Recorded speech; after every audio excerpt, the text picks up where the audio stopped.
Hello everyone. In this video, I'll be sharing practice questions and answers for the CISSP certification exam. This video will be about Domain 1, which covers security and risk management. However, before I start, I would like to point out that the CISSP exam, that's the Certified Information System Security Professional, is not the exam for someone that is just starting out a career in cybersecurity. This particular certification exam is for managers and people that have experience already in the cybersecurity field.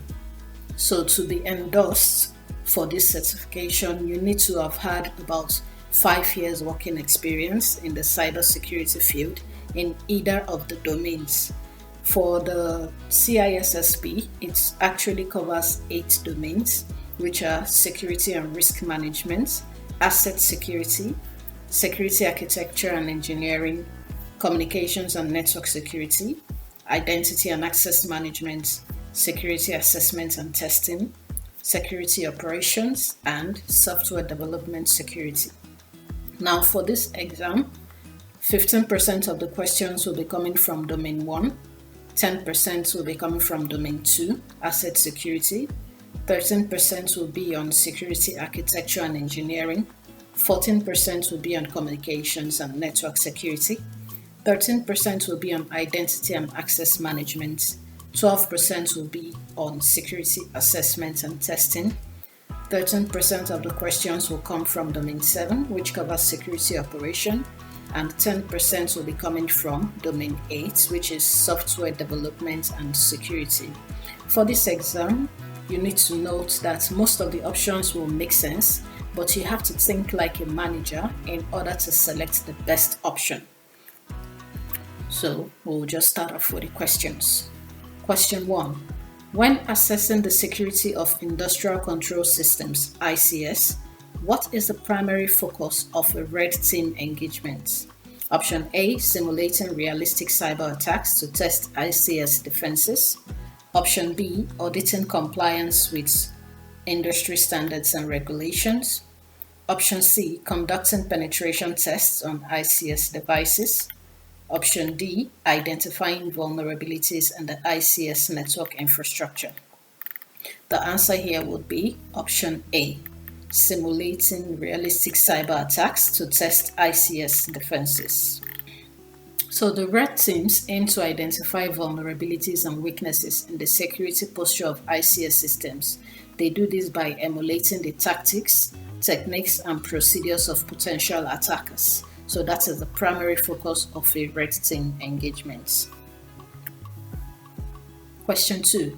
Which of the following is the most critical consideration when designing a disaster recovery plan for a data center? Option A, redundant power providers. Option B, knowledge of geographic disasters. Option C, backup of disaster recovery plan. Option D, geographical location of the backup data center. The answer here is option D. This is the most critical consideration because it directly impacts the disaster recovery plan's effectiveness. Now think of it in real life where if you choose one option, you cannot choose the other.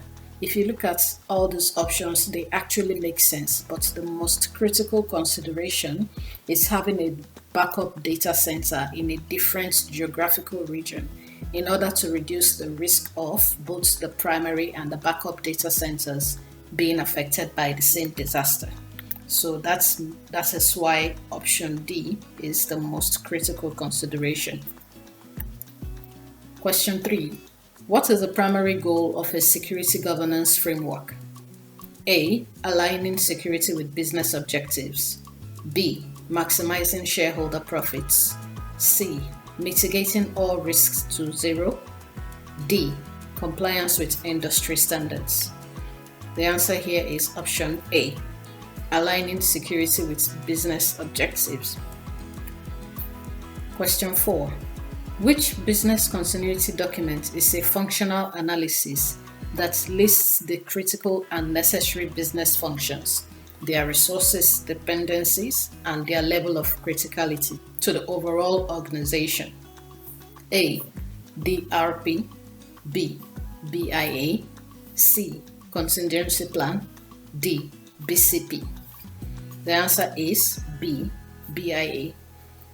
The business impact analysis identifies critical business functions. It also identifies their resource dependencies and their level of criticality to the organization. This analysis helps in developing strategies for business continuity planning and contingency planning. Question 5. In the context of security governance, what is the primary role of a steering committee? Option A, developing technical security controls. Option B, managing day-to-day security operations. Option C, setting strategic security objectives and priorities. Option D, conducting severity risk assessments. The answer is option C. A steering committee is typically responsible for providing strategic direction and oversight to security initiatives within an organization. This includes setting high-level security objectives, defining security priorities based on business needs and risks, and aligning security efforts with the organization's overall goals and objectives. Question 6.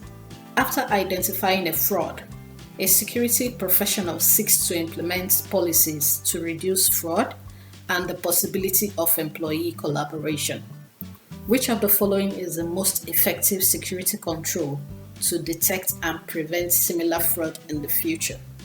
Now, if we look at all the options, they actually are correct, but reading the question again, it is asking for the most effective control to detect and also to prevent. Separation of duties is for it not to happen in the first place. So, going by the question, detecting and preventing, that is not the most effective control. Mandatory vacation is the next line of action after the fraud has been detected. So it leaves out the detection and prevention part. So that is not the most effective control. The most effective control here is job rotation, because it's after the detection, it prevents the action from occurring again. So it is like a corrective measure. So in this case, option B is the most effective control to detect and prevent the similar fraud in the future. Question 7. Everlast Incorporated must do an annual penetration test due to compliance regulations, business norms, and security checks. As an information security consultant who will conduct a black box testing, which of these would get the most benefits from running this test on the organization? Option A. The outcome should reflect what attackers may be capable of discovering about the business-associated vulnerabilities, risks, internal and external network attack vectors. Option B. The finding will provide an in-depth view of the network and should assist in identifying weaknesses of the internal network. Option C. Pen test organizations may immediately identify areas to focus on using the documents supplied. Option D. No benefits in conducting the tests. The correct answer here would be option A. Black box testing is an external attack which simulates an attack from an external threat actor that has no prior knowledge of the organization's internal systems.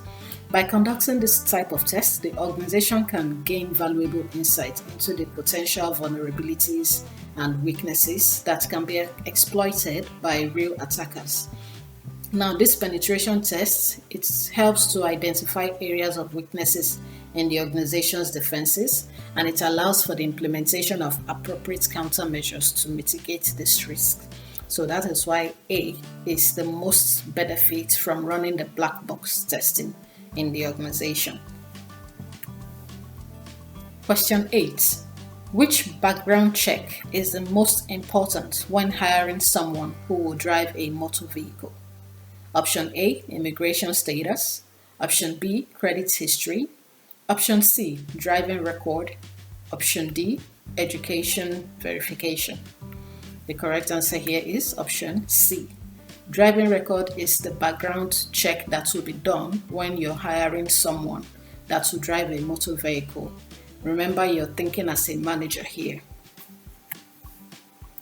Question 9.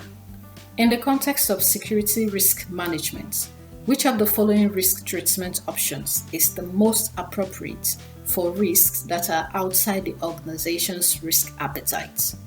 Option A, risk avoidance. Option B, risk transference. Option C, risk acceptance.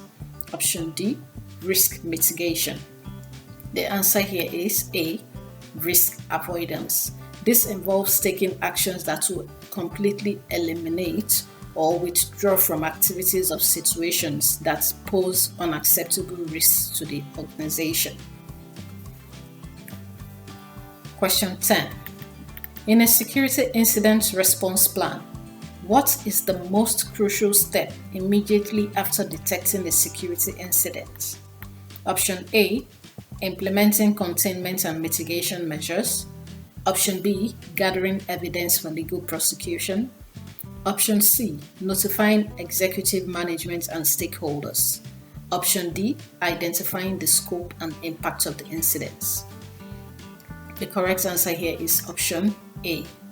The most crucial step after a security incident has been detected is to implement containment and mitigation measures. Containment measures will help to prevent the incident from spreading and causing further damage, while mitigation measures reduces the impact and severity of the incidents. Question 11. A vendor provides you with a SOC 2 Type 2 report. Which of the following statements most accurately interprets this report? Option A. The vendor's system controls are properly designed. Option B. The vendor has no significant security vulnerabilities. Option C. The vendor's system controls have been audited over a specific period of time and were found to be operating effectively. Option D. The vendor has achieved a certain level of compliance with a recognized standard. The answer is option C.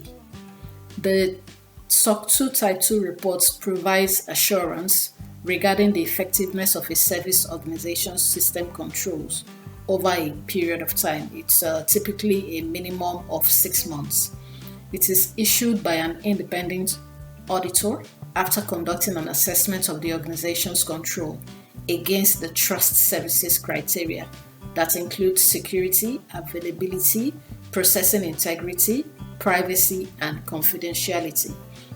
Now, this report details the scope of the assessments, the controls that were tested, any identified exceptions or deficiencies, and the auditor's opinion on the effectiveness of the controls. Question 12. What is the first step of business continuity? Option A. Develop recovery strategies. B. Develop the continuity planning policy statements. C. Develop the contingency plan. D. Identify preventive controls. The answer is option B. The first step in business continuity is to develop the continuity planning policy statements. Now, this policy statement outlines the organization's commitment to business continuity. It defines roles and responsibilities, as well as setting the foundation for the entire continuity planning process. Now, the other options here, option A, C, and D, they are only completed after the continuity planning policy statement has been written. Question 13. Which of the following best describes the concept of due care in security governance? A. Exercising reasonable security measures to protect assets. B. Assigning security responsibilities solely to the IT department. C. Implementing controls to prevent all security incidents. D. Conducting thorough security audits on a quarterly basis. The answer here is option A. Due care in security governance is the legal and ethical responsibility of an organization to exercise reasonable care in protecting its assets and information. So, option A best describes the concept of due care because it exercises reasonable security measures in order to protect assets. Question 14. In a security incident response plan, what is the primary purpose of a post-incident review? A. Identifying and prosecuting attackers responsible for the incident. B. Assessing the effectiveness of the response and identifying areas for improvement. C. Communicating the incident to external parties like customers and the media. D. Restoring affected systems and services to normal operation. The answer is option B. A post-incident review is conducted after an incident has been resolved in order to evaluate how well the incident was handled and to identify any shortcomings or areas for improvement in the response process.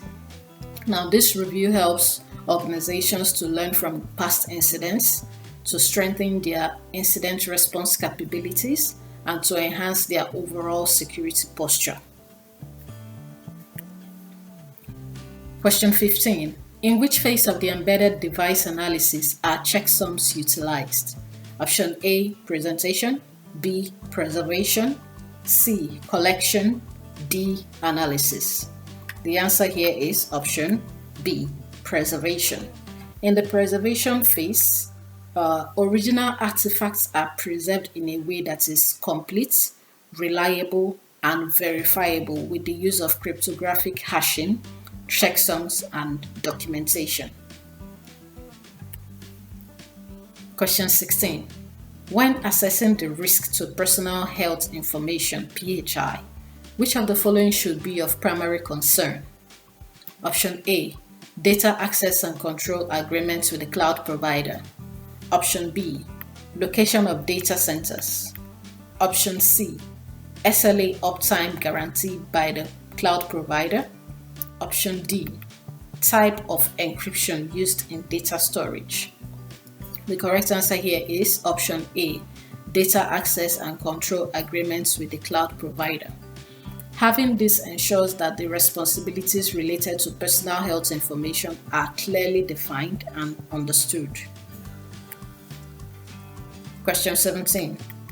In the context of forensic investigations, which of the following best describes the primary purpose of maintaining a chain of custody? A, to ensure evidence is properly catalogued. B, to demonstrate the integrity and authenticity of the evidence. C, to protect the investigator from allegations of tampering.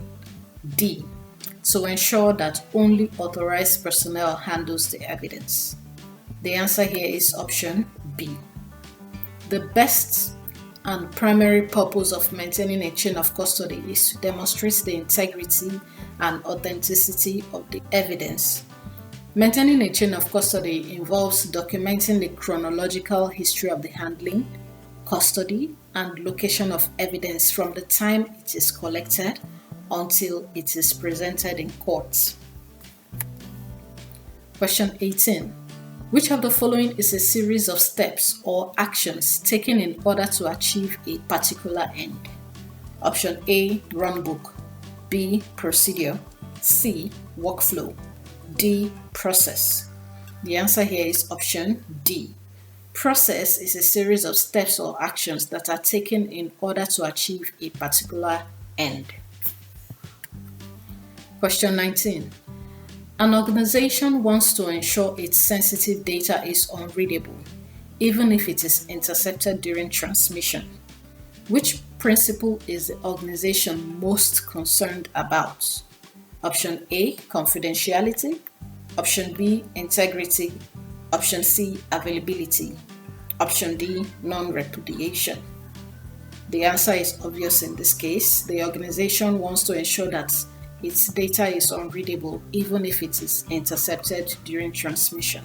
So in this case, it is the principle of confidentiality, ensuring that unauthorized users are unable to read the data or information even if it is intercepted. Question 20. Which RFC, request for comments, is called Ethics and the Internet? Option A, RFC 1150. Option B, RFC 2010. Option C, RFC 1589. Option D, RFC 1087. The answer here is option D. Question 21. Which of the following is the most critical factor for ensuring the success of a security governance program? A, experienced security staff. B, strong executive support. C, comprehensive security policies. D, advanced technology solution. The answer here is option B. The most critical factor for ensuring the success of any security governance program has to have strong executive support before it can be implemented in the organization. Question 21. What is the purpose of an account lockout policy? A, it ensures that an account can no longer be used after a certain number of unsuccessful login attempts. B, it configures the fewest number of characters that can make up a password for a user account. C, it configures the maximum number of days a password can be used before the user must change it. D, it configures the number of unique passwords that must be associated with a user account before an old password can be reused. The answer here is option A. The purpose of an account lockout policy is to ensure that the account can no longer be used after a certain number of unsuccessful login attempts, because it will see these login attempts as a hacker trying to gain access into the system. Question 23. According to an enterprise security policy, all systems must use passwords that are at least 8 characters long. This policy does not apply to 2 systems on the network. One system will not be upgraded or withdrawn from the network, and the other will be upgraded in 4 months. Which of these procedures should be carried out? Option A, provide a business justification for risk avoidance. Option B, provide a business justification for risk transfer. C, provide a business reason for risk mitigation. D, provide a business justification for risk acceptance. Now, if we read through the question again, a policy has been put in place that all systems must use passwords that are at least 8 characters long. However, this policy will not apply to 2 systems on the network. So this is the organization saying that they are going to accept the risk of 2 systems not being on the network. That is why the answer here is option D. Now, for this to happen, they need to provide a business justification for this risk acceptance, because here they are accepting the risk that 2 systems will not be on the network. Question 24. Which document is an agreement between a software vendor and a business customer specifying terms of use? Option A, acceptable use policy. B, software license agreement. C, non-disclosure agreement. D, end user license. The answer here is option B. The software license agreement is an agreement between a software vendor and the business customer specifying the terms of use of that software. Question 25. Which statement best describes the Internet Engineering Task Force, IETF? Option A, it is responsible for the allocation of IP address and management of DNS. Option B, it develops standards for new technologies including wireless. Option C, It is a group dedicated to making the internet better. Option D. It maintains an ethics-related statement concerning the use of the internet. The correct answer here is option C. The IETF are a group that are dedicated to making the internet better. Now, it is an open international community of network designers, vendors, researchers, and operators that are concerned with the evolution and operation of the internet architecture. It is a standards organization that develops and promotes voluntary internet standards in order to make the internet better.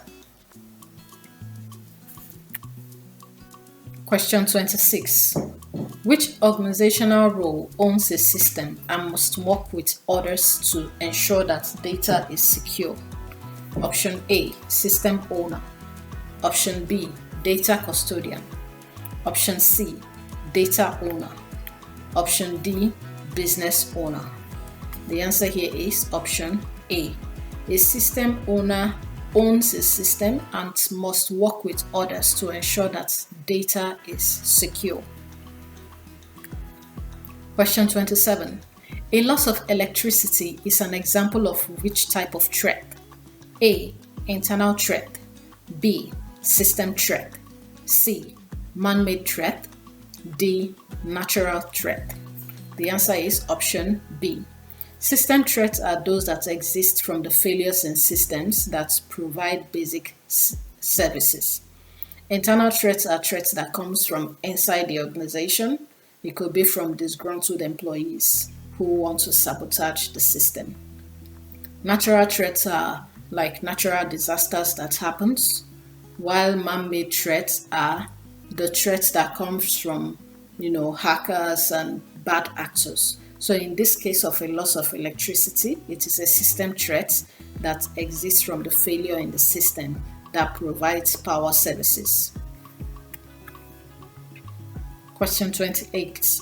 Which of the following protocols will populate the protocol field of the IP header with a value of 6? Option A. ICMP. B. UDP. C. TCP. D. IGMP. The answer here is option C. The protocol value for IP header TCP is 6. The value for IP header UDP is 17. For ICP is 1, while for IGMP is 2. Question 29.